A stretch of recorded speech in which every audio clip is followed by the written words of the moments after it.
샬롬. 네, 오랜만에 뵙습니다. 오늘은 쇼파르의 12가지 의미에 대해서 한번 나눠보도록 하겠습니다. 오랜만에 쇼파르를 듣고 시작하겠습니다.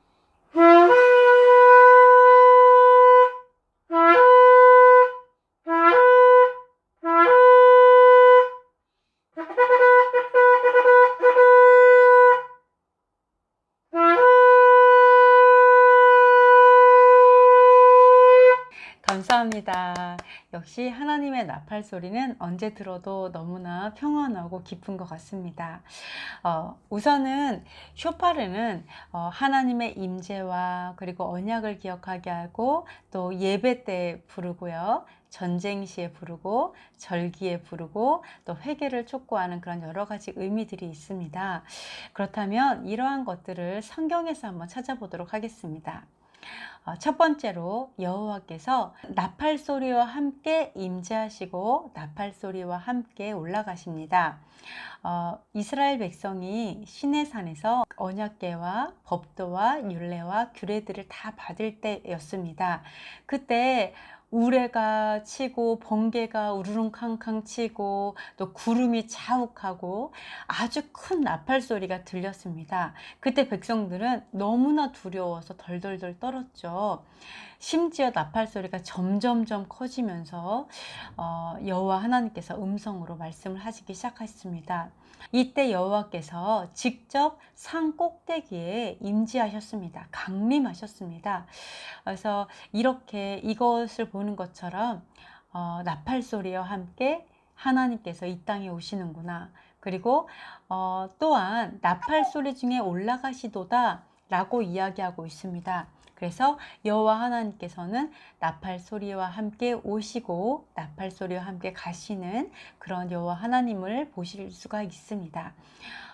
그래서 우리는 성령님의 임재를 언제나 구하죠. 그리고 성령님은 하나님의 영입니다. 그러므로 우리는 예배 중에 정말 임재를 기다리는 우리의 예배는 분명히 쇼파로와 함께 하는 것이 좋을 것입니다.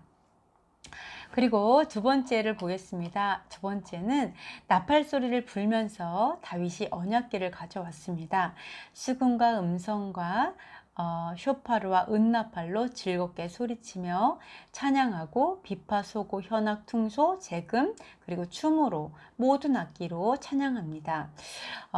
이렇게 다윗이 에봇을 입고요. 그리고 온 힘을 다해서 여호와의 언약궤를 메고 올 때 나팔을 불고 춤을 추며 기뻐했습니다. 우리에게 언약궤는 어디에 있죠? 네, 우리의 언약궤는 성경 안에 있습니다. 그러므로 우리는 성경을 기뻐하고 성경 말씀으로 예배할 때에 우린 나팔 소리와 함께 하는 것은 어쩌면 굉장히 당연할 것입니다. 또한 하나님께 예배하고 찬양할 때 다윗이 거의 부끄러운 곳이 보일 정도로 왕의 체면이 안 쓴다 라고 얘기할 정도로 힘을 다해 춤을 춘 것처럼 우리 예배는 바로 우리가 높아지려고 하는 것이 아니라 하나님 아버지께 온전히 영광을 돌리기 위해서 춤으로, 그리고 우리가 할 수 있는 온 힘을 다해서 모든 악기를 가지고 하나님 아버지께 예배하는 것이 마땅할 것입니다. 또한 우리가 찬양할 때 우리의 목소리로만 찬양하는 것이 아니라 여기에서 말씀하는 것처럼 나팔 소리로 찬양하며 우리의 쇼파르로, 뿔라팔로도 하나님을 찬양할 수 있습니다. 이렇게 예배 시에 우리는 쇼파르를 분다라는 것을 바로 다윗의 그 모습을 통해 우리가 볼 수가 있습니다. 세 번째, 왕을 세울 때 나팔을 붑니다. 심지어 압살롬이 왕이 되기 원했을 때도요, 그때 나팔을 불면서 압살롬이 왕이 되었다라고 소리치라고 하죠. 네, 그것처럼 솔로몬도 왕이 될 때 기름을 붓고 그리고 풀나팔을 불면서 온 백성이 솔로몬 왕은 만세수를 하옵소서 라고 말하는 장면이 나옵니다. 이와 같이 왕을 세울 때는, 그리고 누군가가 왕이 될 때는 뿔나팔을 불면서 온 백성에게 알리는 역할을 합니다. 우리의 왕은 누구신가요? 우리의 영원한 왕은 바로 메시아이신 예슈아이십니다. 예수와께서 왕으로 오실 바로 재림을 우리가 기다리면서 예수와께서 왕이시다라고 우리가 나팔을 부는 것은 정말 예수와의 재림을 기다리는 백성들의 오랜 염원의 표현일 것입니다. 네 번째로 마음과 뜻과 목숨을 다해서 여호와를 찾기로 언약하고 맹세할 때 나팔을 붑니다. 여기서 말씀에서 보면 마음을 다하고 목숨을 다하여 조상들의 하나님 여호와를 찾기로 언약하고 무리가 큰 소리로 외치며 피리와 나팔을 불어 여호와께 맹세하매, 이와 같이 우리는 여호와께 맹세를 합니다.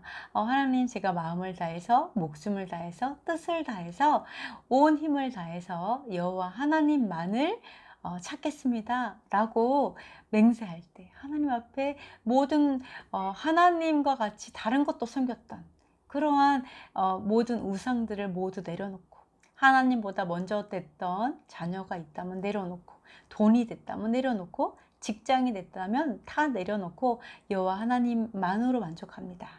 네, 여호와 하나님만 경배하고 찬양하겠습니다 라고 맹세할 때 바로 나팔을 분다라고 말씀하고 있습니다. 이러할 때 여호와께서 그들을 만나 주시고 그들의 사방에 평안을 주셨더라. 아멘. 우리가 주님께 주님만을 예배하겠다라고 우리가 맹세한다면, 뿔나팔을 불며 주님께 맹세한다면 주님께서는 대한민국 사방에 반드시 평안을 허락하실 줄 믿습니다. 다섯 번째, 쇼파르는 여리고성을 무너뜨리고 기드온의 300용사가 사용한 기적의 전쟁 도구입니다. 여리고성을 무너뜨릴 때 어떻게 했냐면 언약궤를 가지고 갔습니다. 놀랍죠? 이 언약궤는 너무나 중요한 언약이죠. 하나님과 우리의 언약인데요. 언약궤 바로 앞에 7 제사장을 세우고요. 그 7 제사장이 쇼파르를 불었습니다. 그리고 그 언약궤 앞에 제사장이 있고 제사장 앞에 군사를 두어서 이렇게 궤와 그리고 제사장들을 보호했고요. 그리고 맨 뒤에 후군을 두어서 같이 따르게 했습니다. 이때 첫째 날에는 나팔을 불면서 한 바퀴 돌고요. 두 번째 날도 나팔 불면서 한 바퀴 돌고 매일매일 한 바퀴 돌았죠. 그리고 7번째 날은 7번을 돌면서 나팔을 불었습니다. 그리고 7번째 돌고 마지막 나팔 소리에, 그죠? 7바퀴 돌고 그 중에서도 제일 마지막 나팔 소리에 백성들에게 소리를 질러 외치라 라고 명령합니다. 이때 소리를 질렀을 때, 나팔 소리와 함께 소리를 지를 때 성벽이 무너지게 됩니다. 이와 같이 나팔은 우리가 칼과 단창으로 싸우는 것이 아니라 바로 전쟁을 알리고 하나님 아버지께서 직접 싸우시는 바로 전쟁 도구라고 할 수가 있습니다. 주님께서 준비하신 불마와 불병거 그리고 전쟁의 천사들이 우리를 대신해서 싸우기 때문에 우리는 반드시 승리할 것입니다. 이렇게 나팔은 기적의 전쟁 도구였고요. 그리고 또 어떤 일도 있었냐면 기드온이 300용사가 있었죠. 어떻게 뽑았냐면 물을 먹어봐라 이렇게 얘기했을 때 대부분은 무릎을 꿇고 고개를 물에 대고 막 먹었던 사람들은 다 떨어지게 되었습니다. 그러나 절대 무릎을 꿇지 않고 손으로 받아서 물을 마시던 단 300명만 남고 모두가 집으로 돌아가게 됩니다. 근데 이 300용사에게 바로 나팔을 주고 나팔을 불게 합니다. 그래서 왼손에는 항아리와 횃불을 들고요. 그리고 오른손에 나팔을 들었습니다.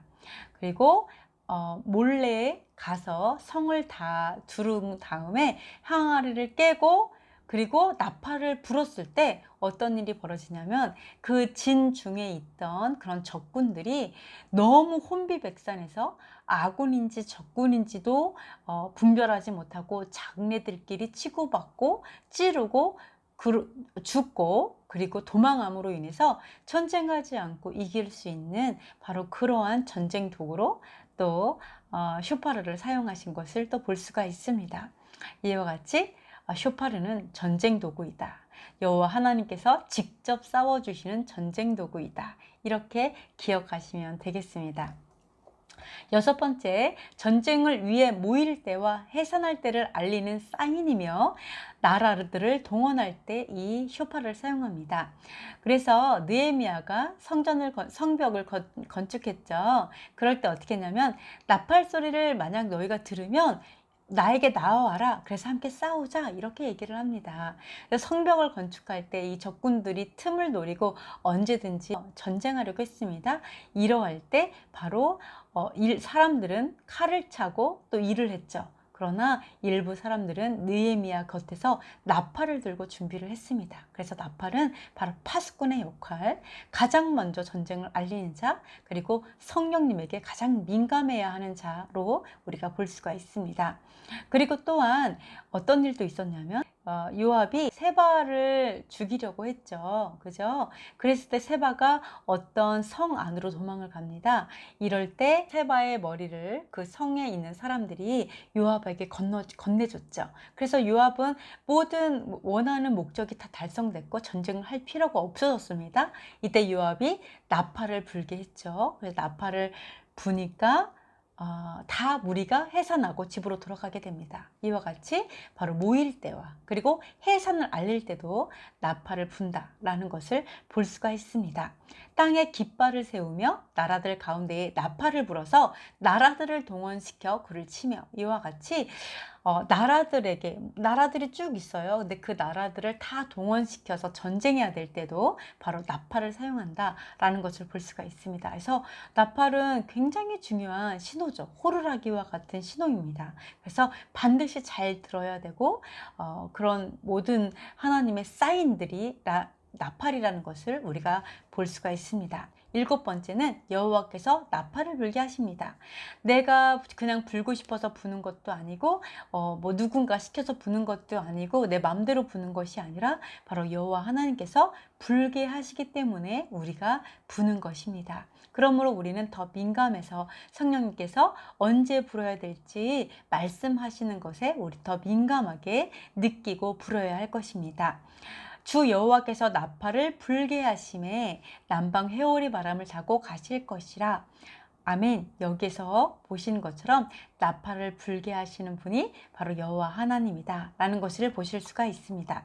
또한 여호와의 영이 기드온에게 임하시니 기드온이 나팔을 불매 아비에셀이 그의 뒤를 따라 부름을 받으니라. 아멘. 기드온이 정말 전쟁을 나가야 되는지, 전쟁 바로 나가기 전에 바로 여호와 하나님의 영, 성령이죠. 이 성령이 임했을 때 그때 기드온은 그 성령님의 임재하심으로 나팔을 불게 됩니다. 그러므로 나팔을 부는 것은 바로 성령님의 일하심이고 성령님의 임재로 우리가 불게 되는구나 라는 것을 또 볼 수가 있습니다. 여덟 번째, 쇼파르로 백성을 부르시고 알리야 시키십니다. 그날에 큰 나팔을 불리니 아수르 땅에서 멸망하는 자들과 애굽 땅으로 쫓겨난 자들이 돌아와서 예루살렘 성산에서 여호와께 예배하리라. 정말 우리가 많은 죄악으로 인해서 정말 우리가 세상 여러 나라로 흩어졌다 할지라도, 근데 만약에 그 모든 죄값을 치르고 회복의 때가 되었을 때는 여호와께서 큰 나팔을 부실 때 흩어졌던 그 각 땅에서 돌아오게 하시고요. 다시 예루살렘에 와서 여호와 하나님을 예배하도록 하겠다라고 말씀하고 있습니다. 그래서 이 시대에 많은 흩어져 있는 유대인들이 다시 예루살렘으로 모여서 알리야 하는 것들을 볼 수가 있습니다. 알리야 한다는 것은 바로 예루살렘으로 올라가다라는 의미를 가지고 있습니다. 그래서 그러한 역사들을 우리가 볼 수가 있고, 그러한 되돌아오는 사인을 바로 여호와께서는 쇼파르로 하신다라는 것을 알 수 있습니다. 아홉 번째, 월삭과 여호와의 절기에 나팔을 붑니다. 특히 대속제일에는 쇼파르를 전국에서 크게 불어서 회개하는 날을 알립니다. 초하루와 보름과 우리의 명절에 나팔을 불지어다. 이는 이스라엘의 율례요 야곱의 하나님의 규례로다. 아멘. 초하루는 월삭을 얘기합니다. 그래서 달의 첫날, 그리고 보름과 우리의 명절, 그래 절기들을 얘기합니다. 레위기 23장에 보면 여호와의 절기는 샤밧과 그리고 모든 절기들이 다 여호와의 절기입니다.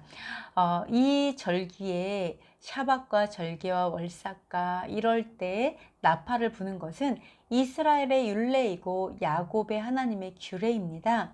그래서 이스라엘 사람들이 뿔나팔을 불지만 우리는 상관없어 라고 말할 수 없는 게, 우리는 바로 이스라엘에 접붙여진 영적 이스라엘이기 때문에 이것은 우리의 율례이고 우리의 하나님의 규례이기도 합니다. 그러므로 뿔나팔을 부는 것은 우리의 권리입니다. 이 일곱째 달 열흘날, 즉 7월 10일입니다. 유대력으로 7월 10일이고요.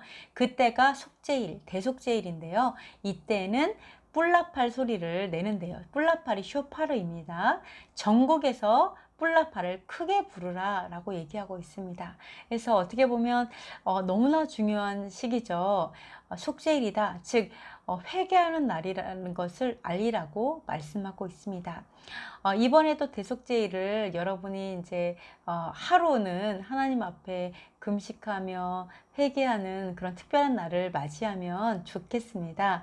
왜냐하면 또 성경에는 그날 자기 스스로를 괴롭게 하지 아니하는 자는 이스라엘에서 끊쳐지리라 라고 말씀하고 있기 때문에 우리는 정말 다른 날은 금식하지 못한다 할지라도 대속죄일만큼은 우리가 금식을 하면 정말 많은 의미, 1년 동안 많은 의미를 가져갈 거라고 생각을 하는데요. 우리의 하루와 성경에서 말하는 하루는 다릅니다.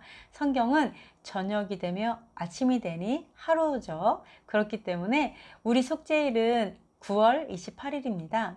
이번에 속죄일이 9월 28일인데요. 월요일입니다. 시작은 일요일날 저녁 6시부터 월요일날 저녁 6시에 끝나게 됩니다. 그렇기 때문에 우리는 저녁 6시부터 그 다음 6시까지 이렇게만 금식을 하시면 되고요. 그래서 그때는 특별히 전국에 있는 나팔을 가진 모든 분들께서 전국에서 뿔나팔을 부는 날이 바로 대속죄일이다 라는 걸 기억하시고 모두 다 뿔나팔로 하나 되셨으면 좋겠습니다. 그리고 또한 이 나팔을 부는 것은요, 시온에서 나팔을 불며 나의 거룩한 산에서 경고의 소리를 지르라 라고 말씀하고 있습니다. 그러니까 나팔을 그냥 부는 것이 아닙니다. 절기니까 알아라 이렇게 뭐 자명종의 역할을 하는 그것만을 얘기하는 게 아니고요. 저는 경고하라는 것입니다. 어떤 걸 경고하냐면, 옷을 찢지 말고 마음을 찢고 너희 하나님 여호와께로 돌아올지니라, 이렇게 경고하라는 것입니다. 너무나 여호와로부터 멀어져 있으니까 이제는 여호와께로 돌아올 때다 라고 경고하는 것을 바로 뿔나팔로 하라고 말씀하고 있습니다. 아까 뿔나팔을 맨 처음에 언제 부르셨죠? 바로 시내산에서 여호와께서 강림하실 때, 그때 여호와의 계명과 규례와 법도와 율례를 주실 때 바로 너무나 무서운 그런 우레와 번개와 안개와 그리고 아주 큰 쇼파르 소리와 함께 임하셨었죠. 그와 마찬가지로 지금은 이 쇼파르 소리를 통해서 경고하는 것입니다. 돌아와라, 이제 돌아와라, 너무 멀리 갔다, 이렇게 말씀하시는 것입니다. 여기서 꼭 기억할 건, 그는 은혜로우시며 자비로우시며 노하기를 더디하시며 인애가 크시사 뜻을 돌이켜 재앙을 내리지 아니하시나니, 주께서 혹시 마음과 뜻을 돌이키시고 그 뒤에 복을 내리사, 이렇게 말씀하고 있습니다. 그래서 너희는 시온에서 나팔을 불어 거룩한 금식일을 정하고 성회를 소집하라. 아멘. 우리가 여호와 하나님에 대해서 오해할 때가 많습니다. 즉 사랑도 많이 없으시고 굉장히 무섭고 또 빨리 노하시고 노를 잘 풀지 않으시고 그리고 모든 화를 쏟아 부으시는, 재앙을 내리기를 그렇게 지체하지 아니하시는 아주 무서운 여호와 하나님으로 오해할 때가 있습니다. 그러나 이것은 아주 큰 오해입니다. 여러분이 너무 잘 알고 있는 요나 선지자도 뭐라고 말을 했냐면 이 니느웨 성이 무너지지 않았을 때 이렇게 얘기하죠. 제가 그럴 줄 알았습니다. 여호와 하나님께서는 노하기를 더디하시고 인애가 풍성하시기 때문에 뜻을 돌이키실 줄 알았습니다. 내가 이럴 줄 알고 니느웨가 무너진다라고 말하고 싶지 않았습니다. 근데 내가 그 우려했던 일이 벌어졌습니다 라고 얘기하죠. 이와 같이 요나는 우리보다 훨씬 더 여호와 하나님이 어떤 분이신지 잘 알고 있었습니다. 그것처럼 우리가 만약에 여호와 하나님을 거꾸로 사랑도 없고 노하시고 분노하시고 진노하시고 재앙 내리시기를 지체하지 않으시는 기뻐하시는 아주 무섭고 두려운 여호와 하나님으로 알고 있다면 여러분은 잘 알지 못하는 것이다. 여호와 하나님에 대해서 아주 크게 오해하는 것이다 라고 기억하셨으면 좋겠습니다. 그래서 여호와 하나님께서 정말 사랑이 많으시다. 그래서 예수와께서 그러시죠. 내가 보일 그런 기적은 요나가 뱃속에서 3일 동안 있다가 나온 그 기적밖에 없다 라고 얘기합니다. 이게 무엇이죠? 그만큼 여호와 하나님은 인애가 크시고 자비로우시기 때문에 바로 그것을 예수와께서 사실은 말씀하는 것입니다. 그러므로 우리가 이 나팔 소리를 경고의 소리를 듣고 혹시 요나처럼 요나의 그 니느웨 사건처럼 혹시라도 뜻을 돌이키실 수 있기 때문에 우리는 거룩한 금식일을 정하고 성회를 소집하라 라고 말씀하고 있는 것입니다. 그래서 우리나라는 특별히 이 소파라 소리를 정말 많이 불었으면 좋겠습니다. 그래서 여호와 하나님께 더 온전히 돌아가서 또 우리나라에 주님께서 혹시라도 재앙을 계획하셨더라면 그 재앙을 뜻을 돌이키셔서 정말 우리나라가 다시 평안을 찾을 수 있도록 우리가 이번 나팔절에는 아주 특별한 나팔절 그리고 특별한 대속제일이 되었으면 좋겠습니다. 11번째, 쇼파르를 부는 것은 두려움으로 십계명, 율례, 규례, 법도를 범하지 않게 하기 위함이었습니다. 우리가 맨 처음에 쇼파르를 언제 불었다고 했죠? 바로 시내산에 여호와께서 강림하셨죠. 왜 강림하셨죠? 바로 언약을 맺기 위해서입니다. 10가지를 다 얘기하시고 그리고 율례와 법도, 규례 이런 것들을 얘기하시면서 지킬래 안 지킬래? 그랬을 때 백성들이 아멘 아멘 하죠. 지키겠습니다. 우리가 따르겠습니다. 마음과 뜻과 정성을 다해서 우리가 따르겠습니다 라고 이렇게 언약합니다. 바로 그때 여호와께서 바로 쇼파르 소리를 엄청 크게 들려줘서 아주 두렵게 했죠. 왜 두렵게 했냐면 여기서 이런 얘기를 합니다. 너희를 시험하고 너희로 경외하여 범죄하지 않게 하려 하심이니라. 아멘. 시내산에 여호와께서 막 천사처럼 아주 뭐 부드러운 목소리로 오셔가지고 이렇게 안 했으면 좋겠다 이렇게 얘기하지 않으셨습니다. 너무 무서워서 죽을 것 같았고 캄캄한 어둠 가운데 정말 여호와께서 임재하시고 나팔 소리가 얼마나 큰지 정말 덜덜덜덜 떨게 만드셨습니다. 그 이유는 바로 죄를 두려워하라. 죄가 무엇이죠? 바로 여호와께서 언약하셨는데 그 언약을 깨지 말라는 것입니다. 그래서 쇼파르를 불었습니다. 그러므로 쇼파르로 경고하는 것은 바로 우리에게 죄를 짓지 말아라. 그 언약을 깨지 말아라. 계명을 깨지 말아라. 또한 율례, 규례, 법도를 깨지 말아라 라는 바로 언약에 대해서 말씀하시고 또 기억하게 하시기 위해서 이렇게 쇼파르를 부는 것입니다. 여호와께서 모세에게 이르시되 너는 산에 올라 내게로 와서 거기 있으라. 내가 그들을 가르치도록 내가 율례와 계명을 친히 기록한 돌판을 내게 주리라. 아멘. 그래서 모세가 이 백성들을 가르치도록 하기 위해서 또 여호와 하나님께서 무엇을 가르쳐야 되는지 모든 율례, 율법 그리고 계명을 주셨습니다. 바로 이 사건을 기억하게 하시려고 또 엄청나게 무서운 나팔 소리를 듣게 하셨고 그 다음부터는 나팔 소리 쇼파르를 불 때마다 돌아오라고 경고하는 것을 볼 수가 있습니다. 12번째 마지막입니다. 언약을 어기고 율법을 범함으로 경고의 나팔을 붑니다. 또한 죄에 대해서 나팔을 붑니다. 보시면 나팔을 내 입에 댈지어다 원수가 독실처럼 여호와의 집에 덮치리니 이는 그들이 내 언약을 어기며 내 율법을 범함이로다.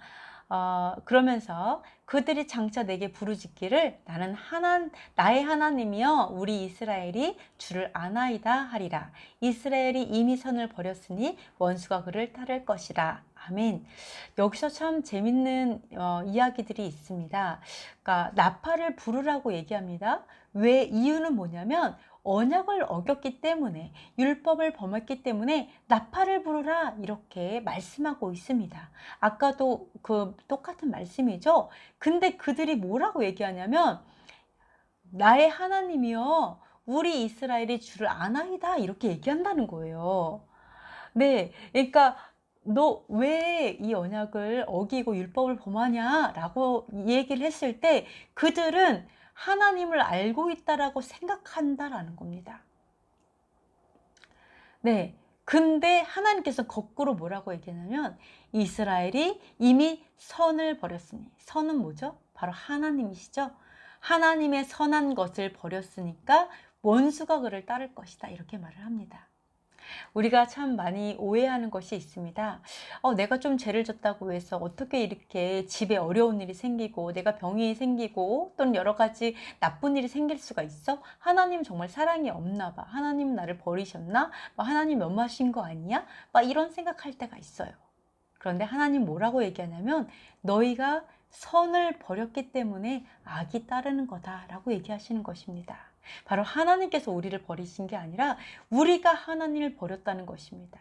그래서 악이 따른다 이렇게 말합니다. 그래서 여러분이 여호와 하나님에 대해서 오해하지 않으셨으면 좋겠다 생각합니다. 여호와 하나님께서는 결코 버리시지 않으신다. 여러분이 버리는 거다.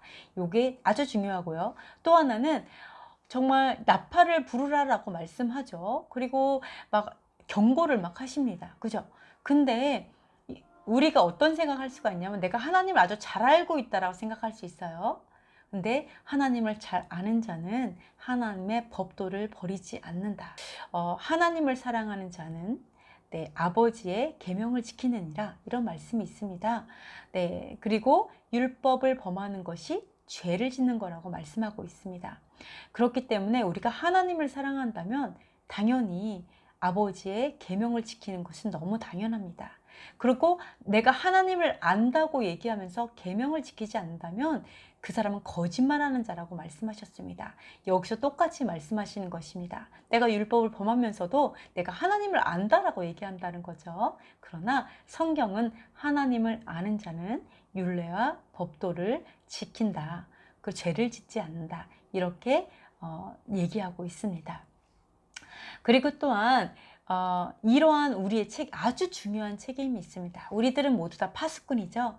우리나라를 파수하고 그리고 우리 믿는 성도들 그리고 양떼들을 파수하는 파수꾼들입니다.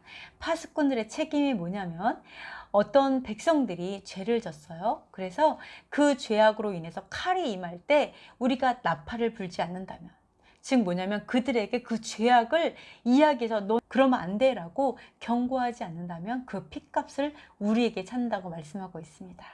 그리고 또한 만약에 그 사람이 죄를 졌을 때 내가 나팔을 불었어요. 뭐가 잘못된 것인지 그에게 경고를 했습니다.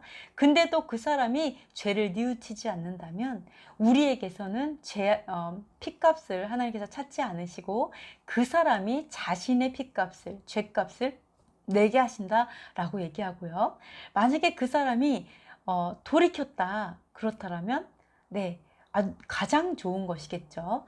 그래서 우리가 나팔을 불지 않는다면 핏값을 우리의 손에서 찾을 수 있기 때문에 우리는 반드시 칼이 임하는 재앙에 대한 어떤 죄악을 지음으로 인해서 재앙이 올 때 그거에 대해서 분명하게 나팔로 경고해야 된다 이렇게 말씀하고 있습니다. 예레미야는 이러한 하소연을 합니다. 슬프고 아프다. 내 마음속이 아프고 내 마음이 답답하여 잠잠할 수 없으니 이는 나의 심령이 나팔소리와 전쟁의 경보를 들음이로다. 패망에 패망이 연속하여 온 땅이 탈취를 당하니 나의 장막과 휘장은 갑자기 파멸되도다. 내가 저 깃발을 보며 나팔 소리 듣기를 어느 때까지 할꼬. 이렇게 탄식을 하고 있습니다. 내가 언제까지? 그러면서 뭐라고 하냐면 내 백성은 나를 알지 못하는 어리석은 자요 지각이 없는 미련한 자식이라. 악을 행하기에는 지각이 있으나 선을 행하기에는 무지하도다. 아멘. 정말 이 백성들이 너무 아이러니하게 뭐냐면 아주 악을 행하는 자는 악을 행하는 것에는 지각이 있어요. 어떻게 죄 짓는지는 어떻게 이렇게 잘 알고 죄를 범합니다. 근데 선한 것, 하나님께서 말씀하시는 선한 행동, 말씀하시는 선한 삶에 대해서는 지식이 없는 거예요. 하나님께서 무엇을 원하시는지 알지 못한다는 것입니다. 여러분이 누구를 안다라는 것은 그 사람이 어디서 태어나고 어떤 이름을 가졌고 어떻게 죽었고 이것이 아는 것이 아닙니다. 그죠? 바로 어떻게 살아왔고 우리가 어떻게 살기를 원하고 그 사람이 무엇을 좋아하는지 무엇을 싫어하는지 이 모든 것을 아는 것이 진짜 아는 것입니다. 그래서 이것이 지각이 없고 어리석다, 무지하다. 그래서 내 백성이 지식이 없어 망한다. 이 탄식과 같은 이야기입니다. 그래서 이거에 대해서 말씀하고 있습니다. 네, 나팔을 불어 경고하며 견고한 성읍들을 치며 높은 망대를 치는 날이로다. 그들이 은과 금이 여호와의 분노의 날에 능히 그들을 건지지 못할 것이며. 정말 우리의 죄악이 너무너무 쌓여서 정말 하나님의 여호와의 분노의 날, 심판의 날이 이르렀을 때 그때는요 은과 금도 소용이 없다. 우리를 건지지 못한다라고 말씀하고 있습니다. 그렇게 크고 두려운 날이 될 것이다. 질투의 불이 삼켜진다. 즉 우리가 우상 숭배했다는 것이죠. 하나님도 섬겼지만 다른 것도 다 같이 섬겼다는 것입니다. 또한 멸절하되 하나님께서 멸절한다라고 말씀하고 있는 것입니다. 이렇게 크고 두려운 날, 이러한 날이 오기 전에 우리가 반드시 해야 될 것이 무엇이냐면 크게 외치라, 목소리를 아끼지 말라. 내 목소리를 나팔같이 높여 내 백성에게 그들의 허물을, 야곱의 집에 그들의 죄를, 그들이 날마다 나를 찾아 나의 길 알기를 즐거워함이 마치 공의를 행하여 그의 하나님의 규례를 저버리지 아니하는 나라 같아서 의로운 판단을 내게 구하며 하나님과 가까이 하기를 즐거워하는도다. 아멘. 그런 크고 두려운 날을 대비해서 목소리를 나팔소리같이 높이 올리라는 것입니다. 나팔소리 같이 목소리를 높여서 나를 자랑하라는 것도 아니고요. 그리고 내가 얼마나 의로운지를 말하라는 것도 아니고 내가 얼마나 구제를 잘했는지 말하지 말라고 했죠. 외식하는 자 라고 하셨습니다. 그 얘기가 아니라 뭐냐면 나팔소리처럼 높여서 허물을 얘기하라는 것입니다. 죄악을 얘기하라. 어떠한 죄를 졌는지 그게 왜 죄악인지 그것을 말하라라고 말씀하고 있습니다. 그것이 교만한 것도 아니며 그것이 그 사람을 망하게 하거나 낙심시키는 것이 아니라고 말씀하고 있습니다. 오히려 그것은 날마다 하나님의 길 알기를 즐거워하는 것과 같다. 어떤 것이 하나님의 길인가? 이것을 이거 아는 것을 즐거워하는 것과 같다. 그리고 공의를 행하고 아주 의로운 것들을 행하는 거죠. 공의를 행하고 하나님의 규례를 저버리지 않은 것과 같다. 즉 규례를 지켜 행하는 것과 같다라는 것입니다. 순종하는 것과 같다. 뭐가요? 허물을 나팔 소리처럼 외치는 것이. 그래서 의로운 판단을 내게 구하며 하나님과 가까이 하기를 즐거워하는도다. 우리가 죄가 무엇인지 정말 밝히 알고 어떻게 하면 이 죄를 짓지 않고 하나님께서 기뻐하시는 삶을 사는지를 우리가 날마다 고민하는 것이 바로 하나님께 가까이 가는 것입니다. 그래서 우리가 여호와의 법도와 율례는 아주 사랑이 없는 그러한 정죄하는 도구가 아닙니다. 오히려 너무나 사랑이 많아서 예레미야 선지자처럼 대부분의 선지자처럼 울면서 돌아오라 돌아오라 그리고 죄에서 돌이키라 이렇게 하나님의 사랑으로 우리는 서로에게 다가가고 그들의 죄악들을 말하고 또 서로의 죄악을 이야기하면서 우리는 돌이켜야 될 것입니다. 분명하게 말해야 될 것입니다. 이렇게 해서 우리는 나팔소리의 여러 가지 의미를 받습니다. 그래서 나팔소리는 굉장히 하나님의 임재하심을 나타내기도 하고요. 또한 언약을 기억하게 하고 또 예배 때 사용하는 찬양의 도구이기도 하고요. 정말 중요한 영적 전쟁의 아주 중요한 도구이기도 하고, 그리고 모든 절기에 불고요. 그리고 회개를 촉구하죠. 네, 그래서 우리 쇼파르는 마치 하나님의 소리와 같습니다. 하나님의 소리. 하나님께서 우리를 깨우시는 소리, 하나님이 오셨다고 하는 소리, 전쟁하라고 깨우는 소리이기도 하고요. 네, 그리고 돌아오라, 돌아오라, 이렇게 하나님의 간절한 또한 외침이기도 합니다. 그래서 이 쇼파르는 너무나 귀하고 너무나 소중한 우리의 예배의 도구입니다. 전쟁의 도구이고, 그래서 오늘은 구약에서 말씀하시는 쇼파르의 의미를 한번 나눠봤습니다. 다음 시간에는 신약에서 말하는 쇼파르의 의미와 그리고 나팔절이 무엇인가, 휴거가 무엇인가, 이런 것도 한번 나눠보도록 하겠습니다. 그래서 이제 나팔절이 얼마 남지 않았죠. 바로 다다음 주 토요일입니다. 그래서 이 나팔절에는 쇼파르를 100번 부른데요.